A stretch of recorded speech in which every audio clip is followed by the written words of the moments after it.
Hello everybody, and welcome back to Let's Play Bastion. In the last video, Zulf read something in the journal that made him pretty angry, and he left the Bastion. But before he left, he caused some damage. As you can see, the monument is pretty screwed up right now. So that's our new goal, is to fix the monument, and luckily Rux informed us on how to do that. We need to collect shards. So that's what we're going to be doing for the next little while. But before we start doing that, I actually need to head to the arsenal and switch out the new guns we got. They're actually really good, but for this next stage, I just want to go back to the scrap musket.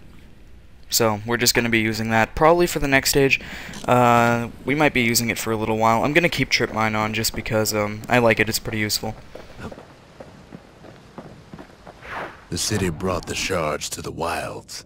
Now the kid's gonna bring them back. As you can see, the stage select actually says shard detected now instead of core. So, yeah, let's go ahead and collect our first shard.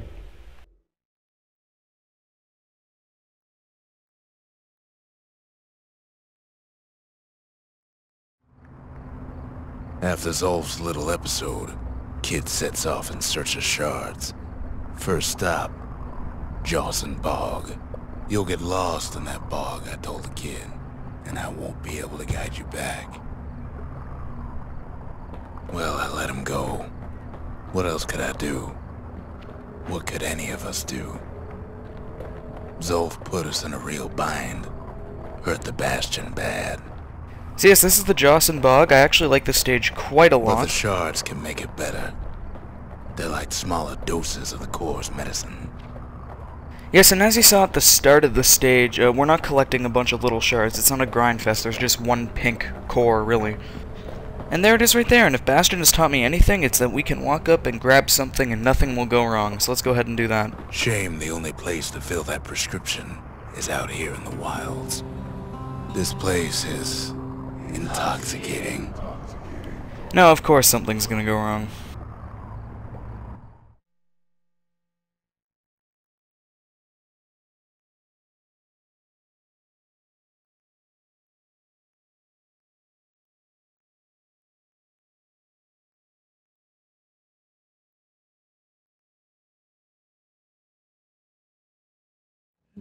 Don't know where he's gone.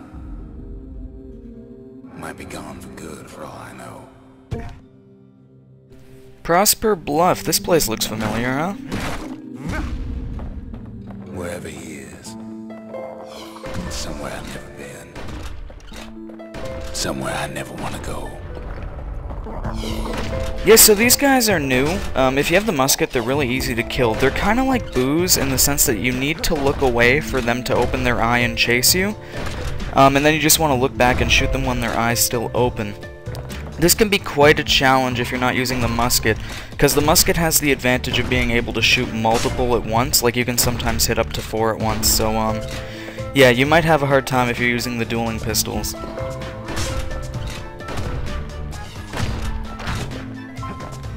This is why I like this stage so much. We get to go through a lot of the old areas we've already been through. Obviously they're changed around a bit, but if you don't remember Prosper Bluff, this is where we originally found Zia. I also really like the music they used for this area. Now there are only a few of these left. You might think I'm taking a long time to kill these, but you should see people who use the dueling pistols. When the game was first released, there were actually people on the forums saying that these take too long to kill, but as you can see, they were doing it wrong. And with all of those dead, Zia should appear. You can see she's called Siren. Well, she's gonna trigger the next area. The dead welcome him with open arms. Ah, now we're in the Hanging Gardens where we first found Zulf. Kid pops him good. Too bad that friendship turned sour. That a survivor? No, ma'am. It's a lonesome ghost of a gas fella. Now we caught a glimpse of Zulf there, and this time he's going to act as the Siren, and that's pretty much just how the stage is going to work. We're going to keep going through levels that we've already traversed through, and then just find Sirens and trigger the next. I like that way of doing things a lot, though. It's a nice change of pace from what's been going on.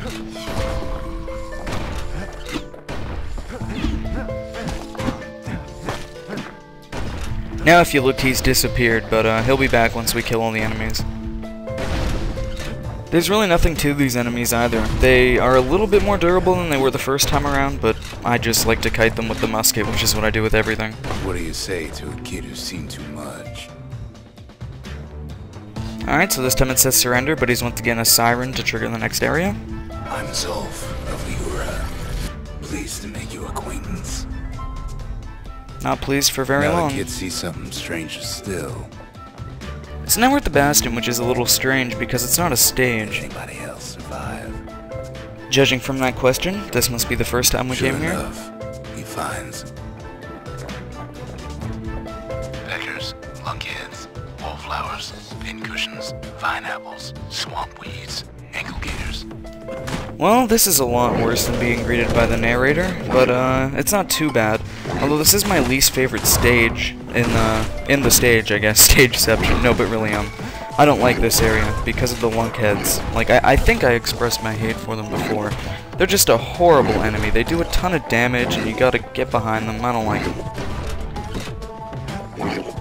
Although there is a trick you can do here where you get them stuck on the monument, and then you can just hit them in the back. That wasn't planned, by the way, it totally happened on accident, but it's not hard to do, and you might as well do it. Lunkheads are dicks anyways. Now that we're done here, we'll make the walk we've made many times up to the sky bridge. Now the Bastion can send him even farther, into the wild unknown. Kid sets foot inside one of Caelondia's famous watering holes. Ah, yes, this is the saloon where we first got our shield. I don't know if you guys remember that. I think, yeah, this is on the first stage. We did this in the first episode. And right out this window is the Wharf District. And this is the turret where we had our shield tutorial. He has the nerve to flash the shield he stole. He's a petty thief. Well, the people in here were dead. It's not like they could use it. The security's just meant to straighten him out. We've dealt with the security here before. We can do it again. Admittedly, it is a little tougher this time around. There are going to be tons of squirts coming out of this giant squirt coin machine. And there's also, like, tons of turrets. There's a line of them, like, over here at the back, and then there's just, like, a little triangle of them. I don't like it. It's really hard to dodge all of them. Luckily, you can just kind of button mash your way into chaos and emerge victorious, so it's not too big a deal. We also have trip mines. This is probably a good spot to have the dueling pistols at. The musket has limited range, so you have to get close quarters with flame turrets. You could try and do it, as you can see here, but you're just barely out of its range. You might as well just run up and hit it. Kid succeeds where the calamity failed. You could say that, but I don't think that's what Zolf meant when he said it. Would you look at what he did to poor old Rondi the bartender? Proper story's supposed to start at the beginning. It's so simple with this one. Now here's a kid whose whole world's alright, snoozing there on a rock in the sky. He wakes up. I'm just fooling. So we're going back even further, the very start of the game. He sees what's left of the rippling walls. Years of work undone in an instant. He sees what's left of Pith, the bull. Yeah, the gods have been reduced to nothing. The gods, they're all undone.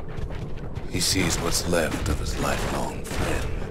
So now we get to fight ourselves. We can do a lot of damage to ourselves. Just run back, try to kite with the musket. But eventually it gets you trapped in the little area where you were sleeping, and then you just kind of gotta go all out on him. Like right here, he just kind of blocks the doorway, and it's really hard to move around. Kid can't fall, no matter how hard he tries. His friend, he's come undone too. That fight actually awarded a ton of XP.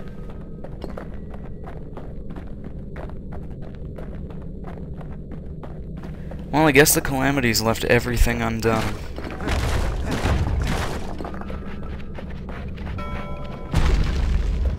He sees what's left undone.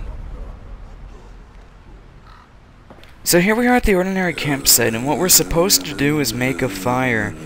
And, these orbs show you, like, what to gather next, and then you're supposed to bring it to the fire pit over there. But, for some reason, I actually have quite a lot of trouble with this. Finally get back on the right track, though, and, soon we'll have our fire made.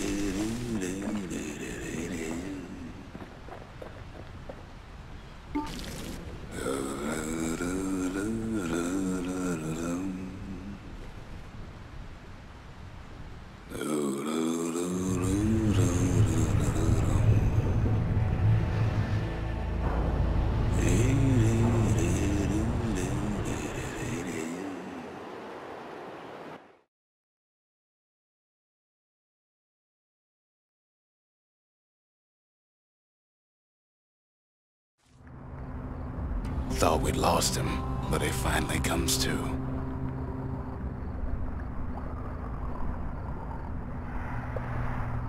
The shard ain't lost either. Not anymore. Now to find a ticket out of this hole. So we've awoken and we're back to a normal stage. Now here's another enemy. If you get too close, it has an AoE attack, but range doesn't do any damage. What you need to do is get it to do its AoE and then run up and just melee it. Disgusting things. Yeah, we're gonna be seeing quite a few of those. Ever heard of a lung blossom? It's bigger than the stories say. The breath on that thing, like a scumbag sprung a leak. So this is the Lung Blossom, the boss encounter for this stage. Bootlickers dig their nasty thorns into his heels. All it does is summon waves of enemies while shooting things at you.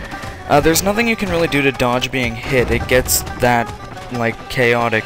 I just recommend killing its waves of enemies until you get down to the last one, which is really easy, and then just going up and finishing it. As for when it spits at you like this, there's not much you can do other than run away from it. You can counter them, but it doesn't do any damage or anything, so it's kind of pointless.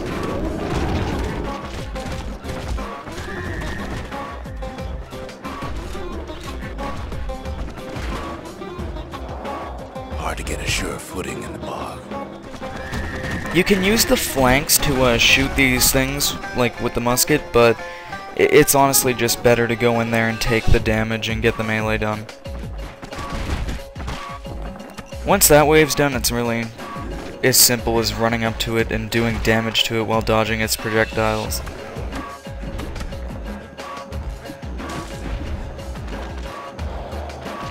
Although this wave can be a little annoying, but honestly they're just stationary, so you just have to run up to them and poke them.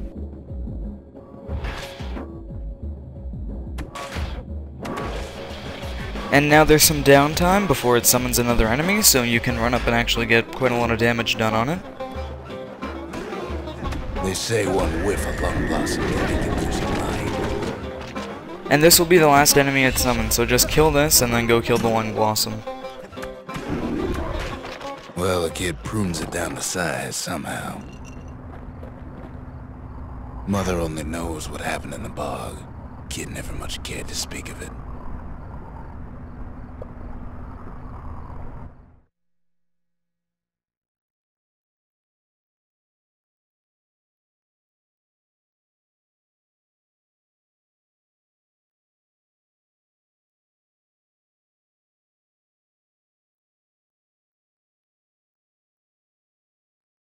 A shard is like a poor man's core, but beggars can't be choosers. So we finally get to see what shards do. Let's go ahead and put it in the new pink monument. That's it. A few more shards like that, and we'll be back in business. A single shard can breathe new life into this place.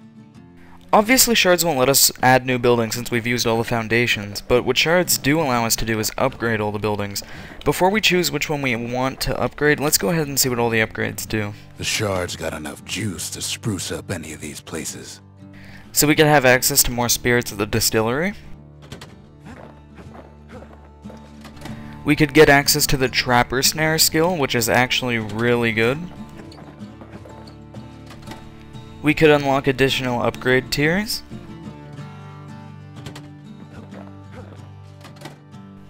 We could get access to new idols for the shrine. We could unlock new items at the Lost and Found. And we could get access to new vigils at the memorial. Honestly, the one that intrigues me the most is the shrine, simply because I've been wanting to show off the new idols, but we haven't had any new idols in a long time. So I'm gonna upgrade the shrine. Seems the gods recommended this place to all their friends. Well guys, that's gonna go ahead and end this video. We got a lot done in this one, and we'll get even more done in the next one. I'll see you guys then.